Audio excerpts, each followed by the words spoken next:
Good day guys! So ngayon naman nandito tayo para pag-usapan yung about sa tire sealant. Ngayon maglalagay tayo ng tire sealant sa harap at likod ni ADV 160 at ito ang ilalagay natin na mabibili nyo sa shop din nila. Meron na sila rito. So 500 ml, tigisa to. Pag-usapan natin yung mga advantage ng tire sealant, di ba? Tabi ko muna siya.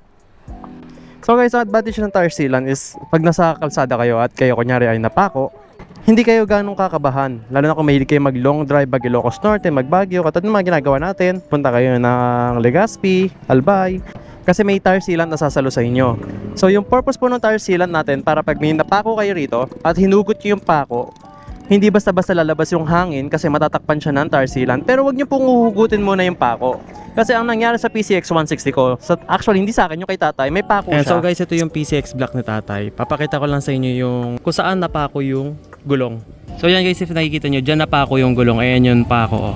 Actually hindi napako yan, bato lang yan. Hinugot na namin yung pako niyan.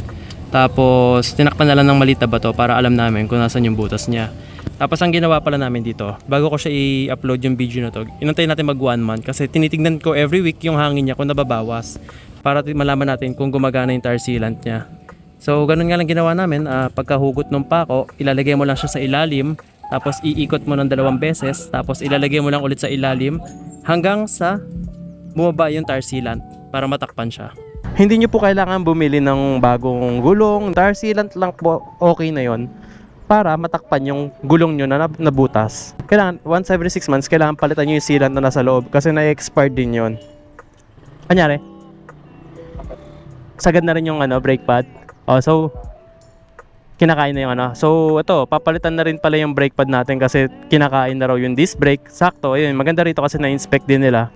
So ayan, sa previous vlog kasi natin, sabi natin i-inspect pa lang yung disc brake. Pero ito, papalitan na yung harap. Most commonly sa mga riders, talagang harap lagi yung napupudpud eh. Katulad nung sa akin, yung likod ko sa PCX 160 natin, hindi pa natin napapalitan, pero ito napapalitan na natin. So papalitan na natin yung brake pad. So balik lang tayo ulit sa tire sealant. Ayun nga yung advantage po nung naging pagkakaroon ng tire sealant. Na-try ko na mapako ng walang sealant from Nueva Ecija, buti na iuwi ko pa ng Manila yon, 'di ba? Pero sobrang hirap kasi mararamdaman mo tumatabingi yung motor mo kasi nga flat na yung gulong mo. Kaya sobrang importante po na may tire sealant, 'di ba? Basta tandaan nyo lang na every 6 months papalitan nyo. Ito yung brand na gagamitin natin sa brake pad. Yung sa likod okay pa? Likod okay pa, no? Okay pa yung likod. Makapal no? Laging likod na makapal eh. So ito harap, papalitan na natin at 10K Odo. So yan yung brand niya. Meron din sila dito. Yan din yung gamit ko sa PCX 160. So lalagyan niya na yung harap.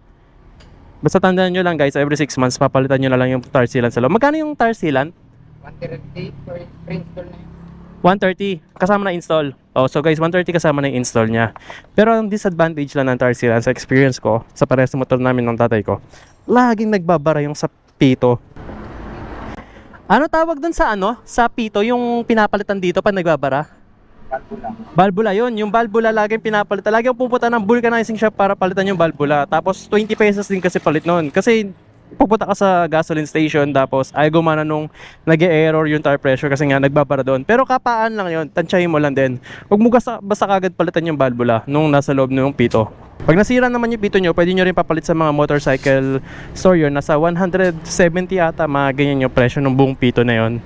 So yun lang yung consequence pag naglagay kayo ng tire sealant. Pero sobrang laking kung ako papapiliin, maglalagay akong tire sealant kasi mas mahirap mapako sa daan or mabutasan sa daan, masingawan ng hangin, 'di ba? Nang walang tire sealant. Lalo na tayo bumabiyahe tayo ng malalayong lugar, 'di ba? Mas magkano mapapagastos mo pag magpaparescue ay sasakay sa L300 yung motor mo, 'di ba? So ayan, nilalagyan na ng gulong yung likod. So yun lang po yung masasuggest ko sa inyo. Kaya kunyari mapako man kayo sa daan, huwag nyo muna tanggalin hanggat di kayo nakakauwi. Pagkadating nyo sa bahay, tsaka nyo po hugutin yung pako, dahan-dahan lang po. Tapos iikot nyo ng iikot yung gulong hanggang sa may butas. Tapos mapunta siya sa pinakailalim para bumaba yung sealant. Mga 2 ikot lang baka sobrang ikot naman yung mangyari. So yun lang po ang usapang sealant natin. At dito ko na siya tatapusin. Dito ko natatapusin yung video natin. Gusto ko lang share yung mga information na nalalaman natin at na-experience natin. Sana nakatulong yung video na to. Comment lang kayo if may mga other further questions kayo. So thank you guys. Abangan nyo ulit yung next video natin.